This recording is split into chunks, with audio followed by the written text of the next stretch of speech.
नमस्कार दोस्तों, मैं सुनील कुमार आपका फिर से स्वागत करता हूं आपके अपने चैनल क्या ऐसा होता है में। दोस्तों, अभी तक मैंने आपको तीन तरह के कालसर्प दोष के बारे में जानकारी दे दी है। तीन तरह के कालसर्प दोष। सबसे पहला मैंने आपको जानकारी दी अनंत कालसर्प दोष की। दूसरे बाद मैंने जो दूसरा नंबर मैंने वीडियो अपलोड की है आपके साथ, वो की है कुलिक कालसर्प दोष। और तीसरा जो मैंने कल वीडियो आपके साथ शेयर की है, वो शेयर की है वासुकी कालसर्प दोष की। ये कुंडली में 12 तरह से कालसर्प योग बनता है, लेकिन किसी आदमी की कुंडली में केवल एक ही कालसर्प दोष होगा। इसलिए वो ये ना सोचे कि 12 तरह के कालसर्प दोष मेरे ऊपर है। हर इंसान पर अगर होगा, अगर उसकी कुंडली में कालसर्प दोष है तो वो कोई एक ही होगा। अनंत कालसर्प दोष हो सकता है, वासुकी हो सकता है, शंखपाल हो सकता है, या कुछ भी हो सकता है।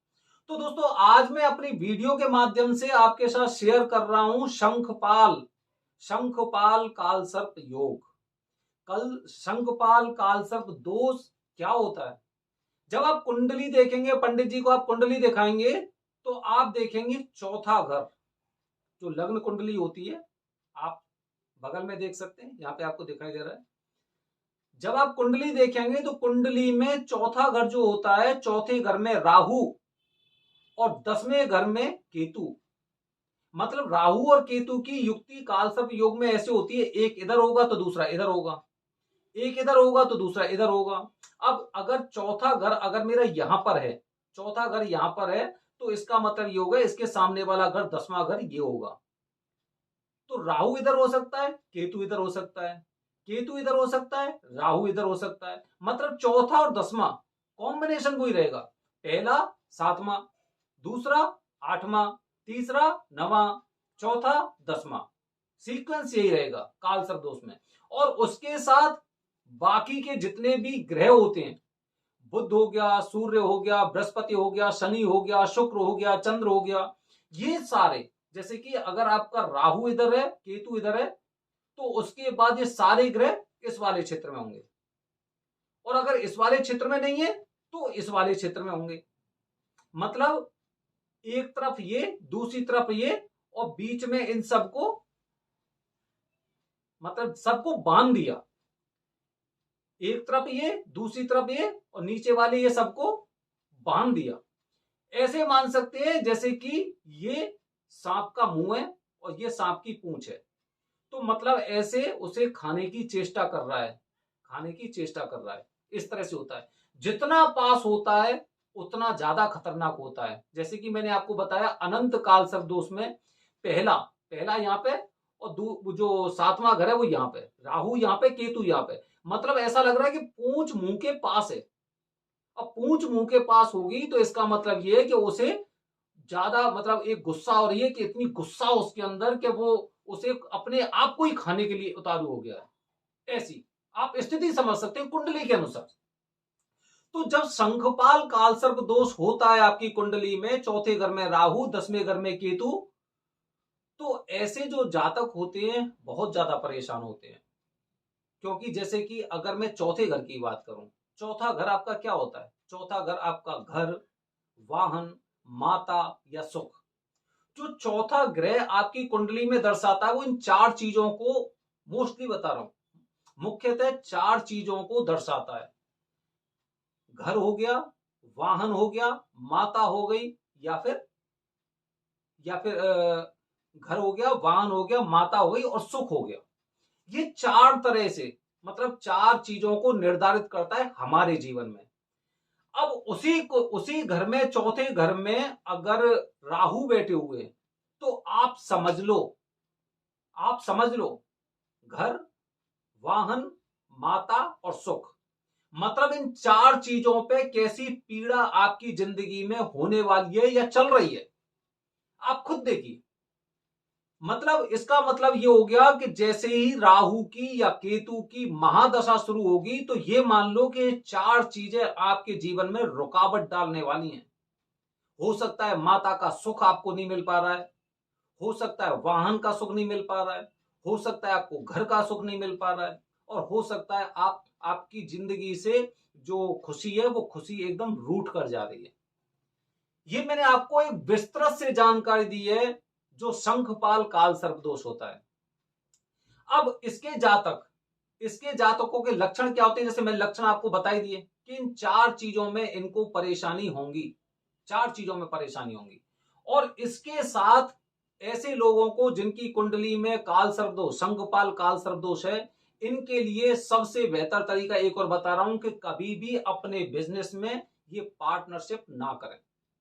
पार्टनरशिप जिंदगी में आपको नहीं करनी है, चाहे भले ही आपने काल सर्प दोष की पूजा करा ली, उसके बावजूद भी आपको किसी के साथ बिजनेस में पार्टनरशिप नहीं करनी, धोखा मिलेगा, 100% धोखा मिलेगा। तो दोस्तों अब हम आ जाते हैं, मैंने आपको बता दिया शंखपाल काल सर्प दोष होता है वो कैसा होता है। अब इसके साथ हमें इसकी मुक्ति, दोस्तों हर वीडियो में ऐसी बात को कहता हूं, आप भी अपने अंदर थोड़े सा ना इन चीजों को जागृत करिए। शांति के चक्कर में हम लोग काफी चीजों को बर्दाश्त कर लेते हैं। जैसे आजकल तो देखो चुनाव होने वाले हैं, आपको ही पता है, जगह जगह कहीं पे भी हम देखते हैं तो सनातन धर्म वालों को गालियां मिल रही हैं। क्यों पता है क्यों? क्योंकि हम शांत बैठे हुए हैं, शांत हम। अगर हम मुक्ति चाहते, बताओ, अगर हम मुक्ति चाहिए और मुक्ति चाहते हैं तो क्या किसी एक इंसान की ऐसी हिम्मत थी जो हमारे धर्म को गाली दे सके? नहीं थी। जो सनातन धर्म के बारे में या हिंदू धर्म के बारे में दुष्प्रचार किया जा रहा है, लोग उल्टा सीधा बातें बोल रहे हैं, क्या किसी अन्य धर्म के बारे में ऐसा बोल सकते हैं? किसी एक नेता में हिम्मत नहीं है, चाहे वो कितना ही बड़ा कद्दावर नेता हो। लेकिन क्या है, हम लोग शांति चाहते हैं, और शांति चाहते हैं, इन्हीं चीजों का वो लोग फायदा उठाते हैं। तो इसीलिए जैसे अगर मैं काल सर्प दोष पे दोबारा से मैं लौट के आऊं, तो मैं आपको एक बात बता रहा हूं कि हमें शांति का इलाज नहीं बल्कि हमें मुक्ति चाहिए।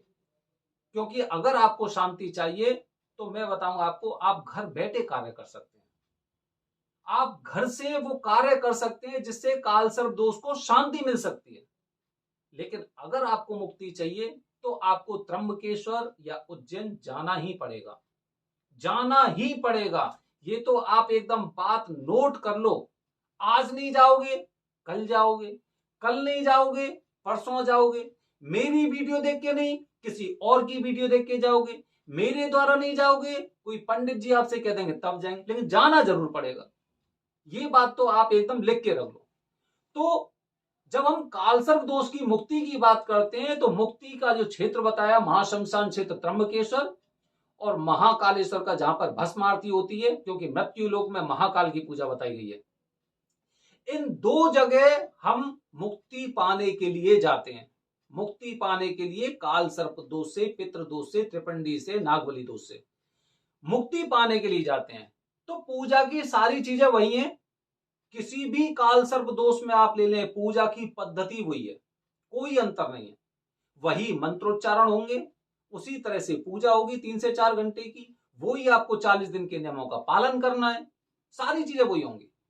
बस इसके साथ जो आपको कुछ और कार्य करने होते हैं उनमें थोड़ा अंतर होता है। जैसे अनंत काल सर्प दोष में मैंने अलग चीजें बताई थी, मैंने आपको कुलिक में अलग बताई थी, वासुकी में अलग, और शंखपाल के लिए मैं अलग बता रहा हूं।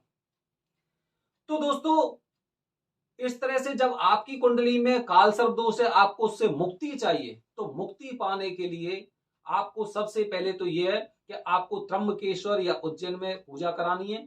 और पूजा के पश्चात जैसे ही आपकी पूजा संपन्न हो जाती है तो उसके बाद आप एक कार्य अवश्य करें। मुक्ति पानी है ना, तो कार्य तो करना पड़ेगा। वहीं से कहीं से भी एक नारियल लें, पूजा आपकी हो गई, करीब 11-12 बजे तक आपकी पूजा हो जाएगी, 3 से 4 घंटे की पूजा होती है, वो हो जाएगी। वहां से पूजा के उपरांत एक नारियल लें, पानी वाला नारियल, जिसे फोड़ने के बाद पानी निकलता है, ये पीने वाला नहीं जो आप डेंगू या चिकनगुनिया टाइप की बीमारी में पीते हैं, हरा वाला नारियल नहीं, जटा वाला नारियल, वो नारियल लें। और नारियल लेने के बाद उसे अपने उबारें करीब 21 बार ऐसे करके उबारें, ऊपर से लेके नीचे तक। और अंत में जब 21वीं बार हो तो वो एकदम आपको नीचे से करना है, एकदम नीचे पहुंच जाना चाहिए 21वीं में, इस तरह से करना है। और उस नारियल को जब आप ये उबार रहे हैं 21 बार, तो उसके साथ ही आपको ओम नमः शिवाय या ओम नमो भगवते वासुदेवाय इस मंत्र का आपको कंटिन्यू बोलना है या जाप करना है। उसके बाद आप वहां पर त्र्यंबकेश्वर में अगर हैं तो वहां पर गोदावरी नदी आपको दिखाई दे जाएंगी, या फिर वहां पर कुसावर तीर्थ है जो तीर्थराज बोलते हैं, वहां पर उसे प्रवाहित कर दें, उसे प्रवाहित कर दें आप। और अगर आप उज्जैन में हैं महाकालेश्वर की नगरी में, तो वहां पर शिप्रा माता है, वहां पर जाके शिप्रा नदी में जाके उसे और प्रवाहित कर दें। इसके साथ आपको एक बात और याद रखनी है, जिन लोगों पे भी काल सर्प दोष हो, किसी तरह का काल सर्प दोष हो, कम से कम अपने ऊपर वाले धड़ पर नीले, काले और भूरे रंग के कपड़ों से परहेज करना है आपको, बस, और कुछ नहीं करना है। पूरी मुक्ति का साधन रास्ता मैंने आपको बता दिया है। क्योंकि काल सर्प दोष जितना ज्यादा, जैसे कहते हैं छोटा बच्चा होता है, छोटे बच्चे में उतनी पावर नहीं होती, लेकिन जैसे वो 18 का, 20 का, 25 का, 30 का हो जाता है, तो उसके अंदर उतनी ताकत आती जाती है। और फिर हम अगर 50 साल से ऊपर की बात करें, 45 साल से ऊपर की बात करें, तो वो चीजें कम होती जाती हैं। तो मतलब जो मेरे अंदर पैशन वाली, जो मेरे अंदर एक जो दृढ़ इच्छा शक्ति वाली एज थी, जब वो पूरी तरह से वो मेरे ऊपर हावी हो जाता है, तो ये मान लो, समझ सकते हो आप कि आपका बुढ़ापा कैसा निकलेगा। इसीलिए जैसे ही आपको पता चल जाए, तो आपको काल सर्प दोष की जो किसी भी तरह का हो उसकी पूजा करानी है। दोस्तों अगली बार, अगले मेरे वीडियो में, आने वाले मेरी वीडियो में मैं आपको बताऊंगा जो पद्म होता है, पद्म काल सर्प दोष, एक पद्म होता है, एक महापद्म होता है। पहले पद्म काल सर्प दोष के बारे में विस्तृत जानकारी इसी तरह से अपने वीडियो के माध्यम से दूंगा। तब तक बने रहिए हमारे चैनल के साथ। धन्यवाद दोस्तों। जय हिंद, जय भारत, हर हर महादेव।